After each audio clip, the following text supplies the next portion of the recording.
Assalamu алейкум, урматтуу кыргыз журтчулугу. Назарыңыздарда Манас баяны көрсөтүүсү. Баарыңыздарды Манас угууга чакырмакчымын.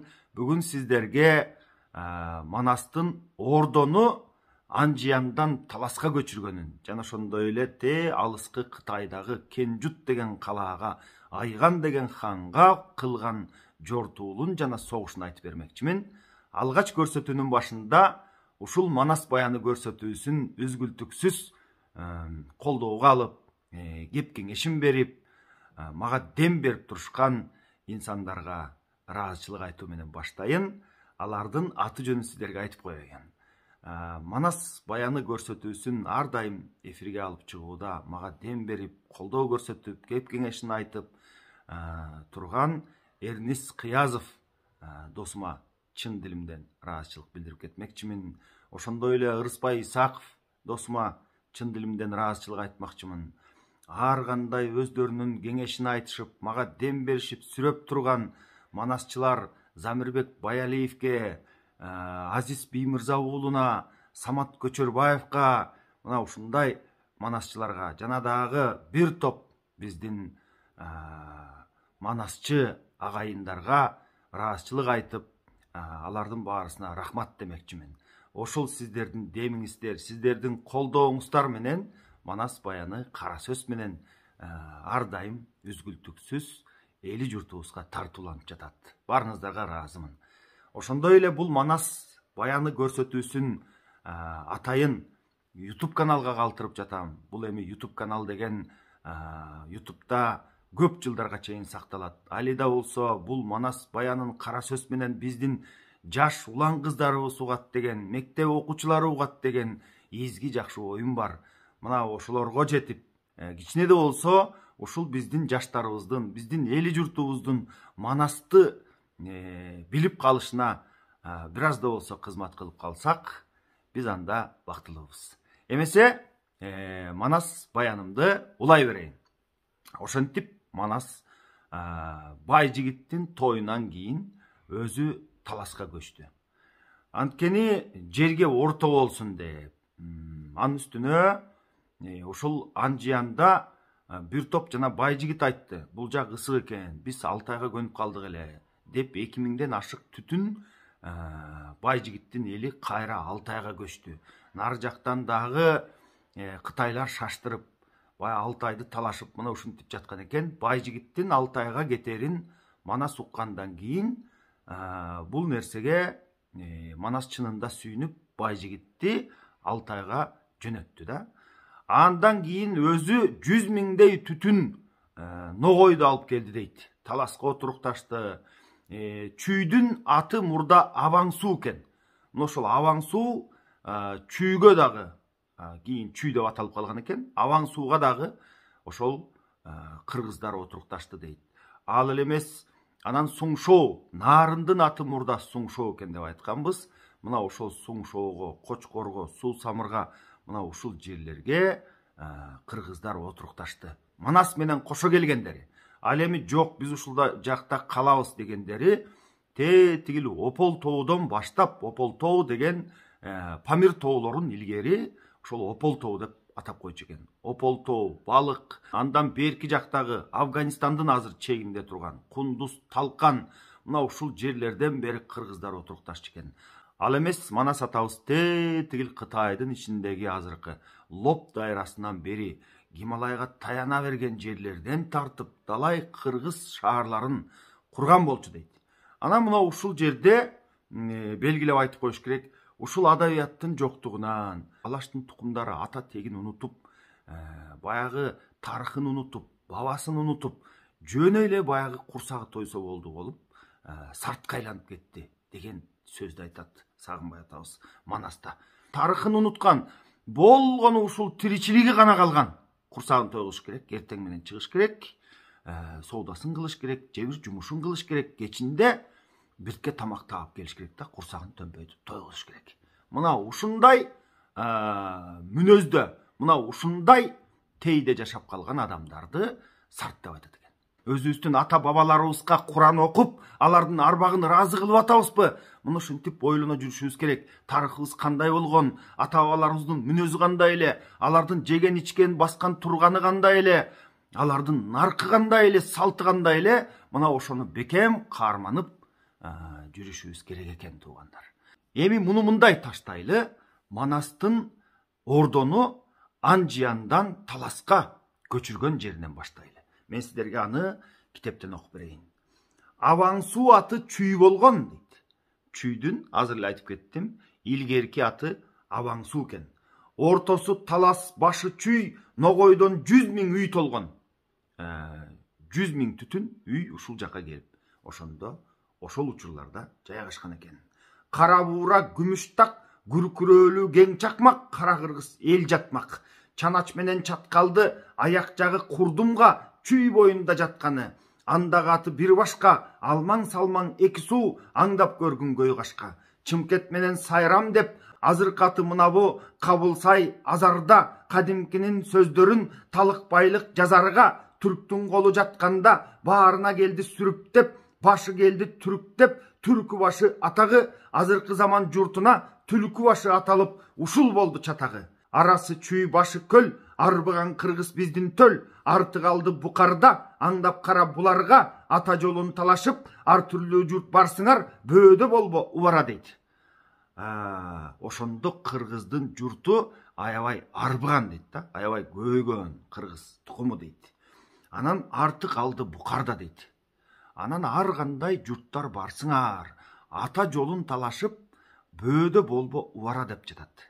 Кыйбат билген кыргызды, айдап Кытай маңгулун, ар уруктан кыргызды, Анжиянга тургузду, ал оокеден алганы, ашепке жок мунусу, кызыл баштан тарсадан, жөөт менен калчадан, түрк уулу деп каралап, каралашкан канча жан, сарт болуптур атагы, адабият жогунан, аралашып сарт болгон, акен кыргыз чатагы, ортосу талас башы көл, Олуята чоң Ташкент, орчуң охоң Маргалаң, оро төбө Самаркан, аягы сар көлөптө, башы жазык жөлөктө, баскан кыргыз уругу, башчы болуп баарына, Баатыр Манас улугу.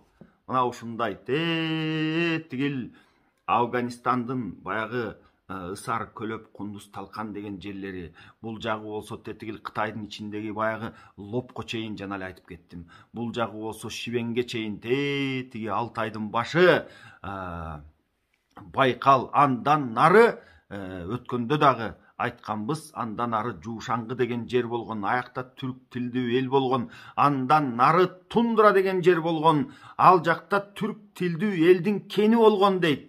Кийикти багып мал кылган дейт да. Мына ошол жерлерге чейин Манастын кол астында болуп, андан кийин ордо ушул Таласта болсун деп, Таластын мурдагы аты Тулус болгон экен. Кытайдын кайсы бир баатырынын атына коюлган экен.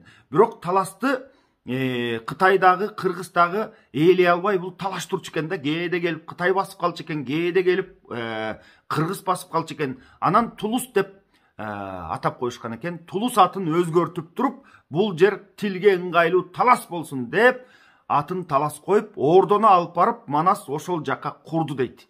Манас илгери ага чейин көчүп конуп жүрдү эле. Бул калаа курганга, үй курганга, талаага дуал курганга көнбөгөн эле дейт. Алтайда, тетигил Анжиянда ушул көчүп конуп, жанагындай боз үйдө жашап, муну ушинтип жүрдү эле. Анан Таласка ордону куруп, калаа куруп, талаага дуал курду дейт. Бирок мына ошого деле көнгөн жок. Анан бул жагы тетиги Лопко чейин, бул жагы тетиги Гималайга чейин, бул жагынан тетиги Үндүстандын чегине чейин, Ооганстан, мына ошол жакта жашаган Катаган, Жетиген, Багыш деген уруулар, кыпчактар бар ал жакта. Мына ошол тармакка чейин анан кийин чабандестер келип кетип, Манастын жарлыгы, Манастын буйругу улам ары бери чапкылаган атчандар аркылуу барып жетип, муну ушинтип эки жактын баарын өкмөт кылып башкарып атты Таласта туруп дейт. Эми ошондой бир күндөрдүн ичинде анан Алмамбет тетигил Кенжут деген калаа бар. Мына ошол жакта Айган деген хан бар. Мен убагында ошол ханга бираз өчөгүшүп өттүм эле. Азыр кандай болуп атты экен деп, ошол жака жортуул кылсак кандай болот деп өзүнчө ойлонуп калат. Ойлонуп, же өзүм жалгыз барсам бекен, же болбосо 40 чородон анча мынчаларды алсам бекен, же болбосо кандай кылып ошол жака жетсем экен деп Манас Алмамбет ой кылып турган учурда Манас айттырбай билди дейт. Эми ошол жакка жортуулду кылалы. Алар лайламасына сыйынып, дагы эмнени баштаганы турду экен. Ошондуктан биз ал жака жортуулду биринчи жасайлы деп, анан ошол Кенжутту көздөй аскеринин баарын жыйнап жөнөмөк болуп калды. Анан Ажыбайга айтты дейт, аскердин баарын чакыр деп. Ошондо Ажыбай ушунчалык Манастын буйругу тез аткарылып аткан, оозунан сөзү чыгары менен ушул Чүй, Суңшоо жана Талас, тетигил жагы Букар, Самарканд, Ташкент, мына ушул жактын баарынан биригип туруп 40 миңдей кол чогулду дейт. Тетигил Ташкентти бийлеген Көкөтөй атабыз 15 миң кол менен келип калды дейт. Алардын көбүн кайра артка кетирип, анан колдо эң баягындай кичинекей жашыраагы болсо, бираз жаш өтүп калганы болсо, баргыныңдагы бала чакаңды баккының деп баарын кайра жөнөтүп 40 миң колду алып алып, Таластан Алавел ашып дейт. Алавелди ашып, Суусамырда жашаган кыргыздардан жолуна мал алып, андан кийин Суңшоого кирип дейт. Суңшоо нарын. Суңшоону кечип өтүп, ал жерде эсиңиздерде болсо керек, баягы көз камандар, Жакыптын агасы Үсөн аты өчүп көз каман болуп кеткен, анын уулу Көкчөкөз болчу. Мына ошолор баягы Анжиянда турганда Манастан жер сурап келишкен. Биз тетигил тундуранын бери жагында Жуушаңгы деген жерде турдук эле. Ал жерде 2 ай эле жаз болчу эле, калган учуру кыш болчу эле. Биз бул Анжиянга көнбөй жатабыз, ысып кеттик. Бизге бираз суугураак жер бер, салкыныраак жер бер деп келгенде, ошол Нарынды берген экен. Нарынды жер деп Алатоону дейт. Ал Үсөнгө кошуп Акынбек уулу Меңдибай келген болчу дейт. Булардын баарысы биригип 3 миң түтүн ушул Суңшоо тарапта жашачу эле. Мына ошол Алатоону мекен деп, мына ошол салкын жерди мекен деп, булар аябай байыптыр дейт. Булар өнүгүп өсүптүр дейт. Анан Манас мына ошол Үсөн көз каман агасында бираз конок болуп, алар 300гө жакын жылкы союп, тосуп алып Манасты. Анан биз дагы барабыз деп, ал жерден Манастын баягы колун көрүп, Манастын түрүн сүрүн көрүп, Үсөндүн айылынан 300 жигит оолугуп чыкты дейт. Ал Нарындан бел ашып, тетигил Кашкарга жакындай бергенде, Торугарттын жолунан кашкарлыктар тосуп алды дейт. Ошол жерге тосуп алып, Кызыл чайын, Акнанын, Коон Дарбыз, Алча Жийде, Алмурут бүт мөмө чөмөсүнүн баарын толтуруп, далай союшун болтуруп, мына ошол жерде Манастын колун тосуп сыйлады. Ал Кашкардан 10 миңдей аскер алгандан кийин, Кашкардан ары Жарген деген жерге Манастын колу жетип барып калды. Жерген деген кала бул Ополтоо, Кебес деген мына ошол жерлердин тушунда экен. Мына ошол жерге да жетип барып, ал жерден да Манасты аябай сыйлап тосуп алып, эмне үчүн мунун баарын айтып жатам? Ошол жердин баарысы Манасты хан деп таанышат, ханыбыз деп таанышат да. Ошондуктан Манастын колу тетигил Кенжутка кетип бара жатканда, Кашкарлыктар Торугарттан келип тосуп алып, андан кийин Кашкар 10 миң аскер берип, андан нары Жергенге жетип, Жергенден тосуп алышып, Манастын колун сыйлашып, алардан дагы 6 миңдей аскер кошулуп, андан нары Каргалык деген жерге барып туруп, ал жерде дагы сый көрүп, ал жерден дагы аскер алып, андан нары Котонго жетип барды дейт. Котондо дагы далай сый көрүп, андан кийин аркы жагында Даңдуң деген тоо бар эле дейт. Bir ай жүрсө бүтпөгөн ушундай улуу чөл бар эле ал жакта дейт да. Эми Кытайды көздөй кирип баратышат. Кытайдын Кенжут деген кайсы бир шаарын чапканы баратышат да. Анан бул Даңдуң тоолорун Манаста мындай сүрөттөйт. Эми мына ушул жерде өтө бир кызыктуу, өтө бир таң калыштуу жануарларды дагы айтып кеткен. Мына ошолордун баарысын мен сиздерге китептен окуп берейин. Таңдың тоонун учу бар, барган жери башкача, тамашада ушу бар, чаңыроо тартып Жезнайдан. Чаңыроо тартып Жезнайдан деген бул Сурнай Керней, анан чаңыроо деген дагы бир музыкалык аспап бар экен. Мына ошону айтып жатат. Чаңыроо тартып Жезнайдан, чыбыраган кең сайдан, Сурнай тартып Жезнайдан, су акпаган кең сайдан, Каналмамбет баштаган, кара кыргыз төлекен, калк турбаган жер экен, кар кучпаган чөл экен, оргул кумдар бар, жантагы жалпак дөбөдөй, оргоёндор мында бар, кумунда кулан бышкырып, чөлүндө жылаан ышкырып, булар барган күз күнү, жайында жандар жолукса, өлтүрө турган сыскырып дейт. Эми бул Манастын колу ушул жерге күзүндө барып калды эле дейт да.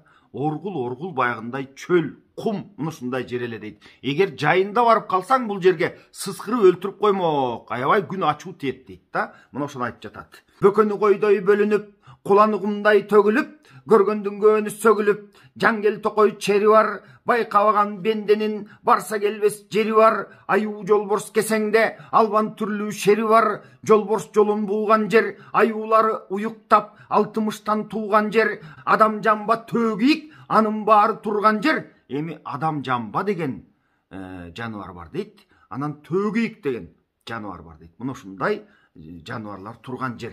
Билгериктин баары бар, миспилдирик алаткак. Миспилдирик анын алаткак деген дагы жаныбардын аты айтылып жатат ушул жерде. Баары сөскөн чагы бар, бир тоорактан бөлүнгөн миң бутагы дагы бар, биз көрбөгөн жандардын бирөө эмес баары бар, жабыр баян дагы бар, казылык деген кушу бар, канаттары жапжалгыз, уксаң сонун ушу бар. Эми дагы токтоп сиздерге түшүндүрө кетейин. Жабыр баян деген жаныбарды мурдагы көрсөтүүлөрдө сиздерге айтып бергем. Бул пил менен керикти жеп кое турган ушунчалык чоң жаныбар.